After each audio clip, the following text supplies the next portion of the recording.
Dragon Con, Crispy here, and with our friend Victor. Victor, Hi. thank you for making it out, sir. I'm happy to be here. I as a personal fan of, let's just say everything. We could list all day.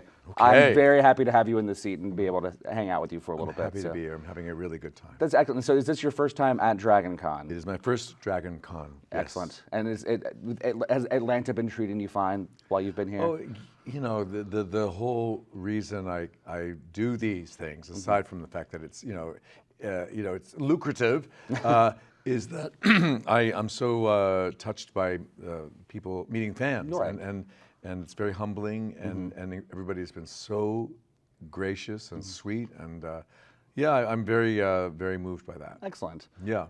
For me, do you feel like, I relate with it as a theatrical person, the fandom here is a good way to get back and connect with that audience. Do you feel like that Yeah. it resonates in a similar fashion?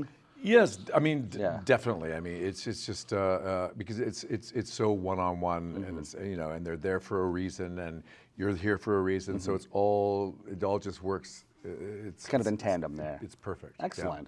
In the time that you've been here at the Dragon Con, it's a crazy culture. I know conventions have been kind of something that you've been doing the last few years. I've only done two. Only the two then? Yeah, Okay, okay. Well, I was here for Heroes and Villains. Yeah, remember that?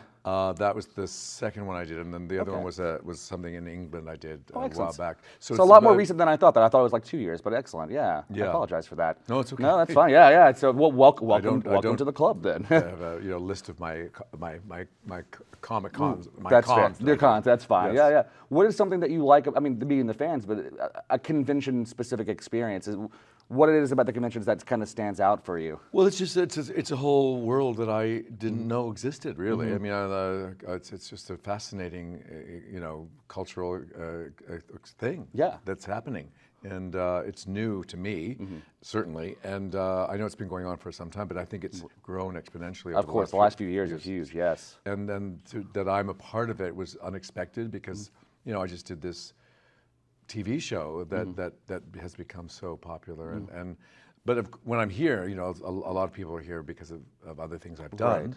but it's primarily, that's why it started was because of Flash and And Legends of Tomorrow. And that's totally fair. It's a good gateway, but that's one thing I love about Dragon Con. I say this as a fan, not as a representative of the convention, but there's so many different environments and fandoms and just stories to tell that even though, yes, Flash got you into it, you have a lot of people who are very much aware of everything that you've done and are here to share that with you. I mean, I just signed a still from Godspell when I was 22, and I thought, kind of took my breath away. Nice. Yes, and then someone had an old headshot, a beautiful picture that I kind of remember when they were done, but it was literally at the beginning of my career, and I thought, who is that person?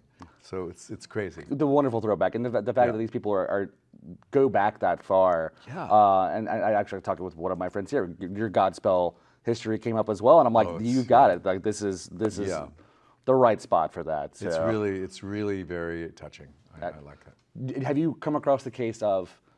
Have you seen anyone cosplaying in costume as like a character that you've done from the television shows?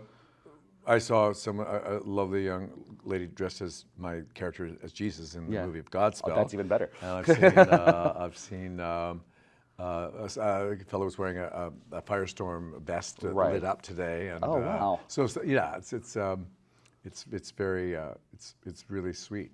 You get to see some of that creativity that Yeah, that you helped some of inspire. it's That extraordinary. I mean, oh goodness! There was a young lady dressed as Katie Lotz's character, and she was really well done. Yeah. I mean, it's incredibly inventive what they do. The fans are, if nothing but passionate and Yes. detailed. So Passionate is this, Yeah. and that's it's wonderful to be a part of that. excellent. Are the fans being passionate?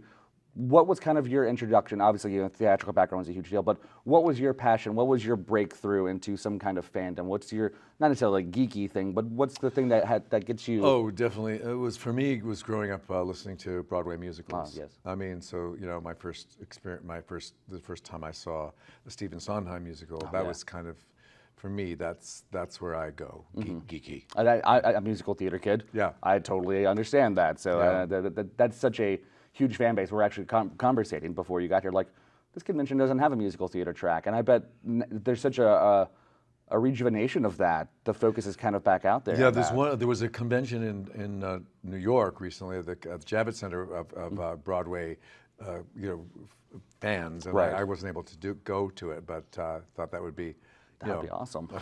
I'd be quite popular. Yeah, I that's think. fair. That's fair. It's interesting to me to see how circular. I mean, we look at television shows and stories, and this whole. I hate to use the word retro, but reinventing of things, but we're also seeing that cultural things where these things are cycling back around with, the rejuvenation of the theater through television and stuff like that. And do you feel like that trend is going to continue when it comes to with not necessarily media, but just in presentation of the arts? Are we going to continue to see trends that were old, not the theater is old, but less popular, come back some of around? it is. Yeah. I think it's cyclical, and I'm sure there's some algorithm that somebody can figure out, but not me, because I'm not smart. But I just think it's interesting how things come back into fashion, and things go out of fashion, then they come back.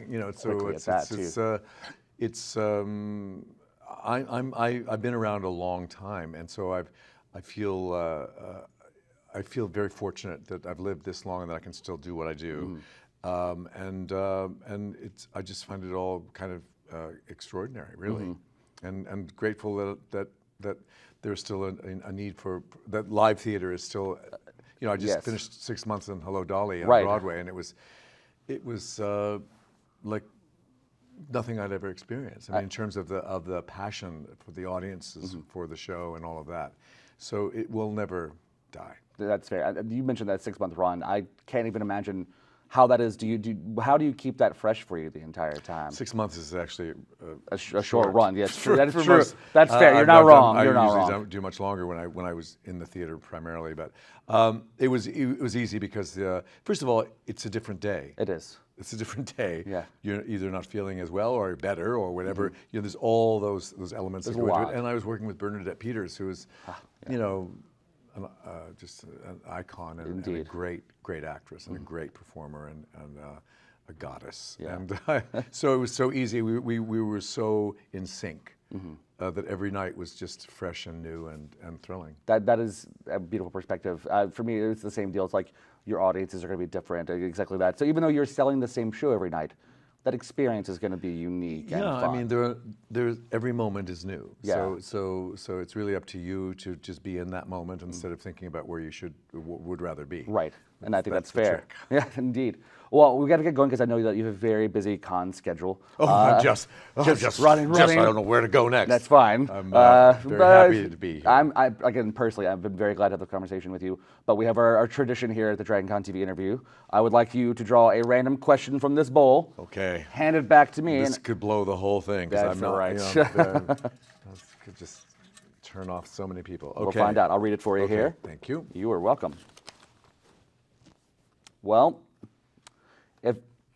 interesting. If you had an introductory theme song, like a professional wrestler, what would it be? If you walked into a room, what would be your heralding song? Wow. What would it be?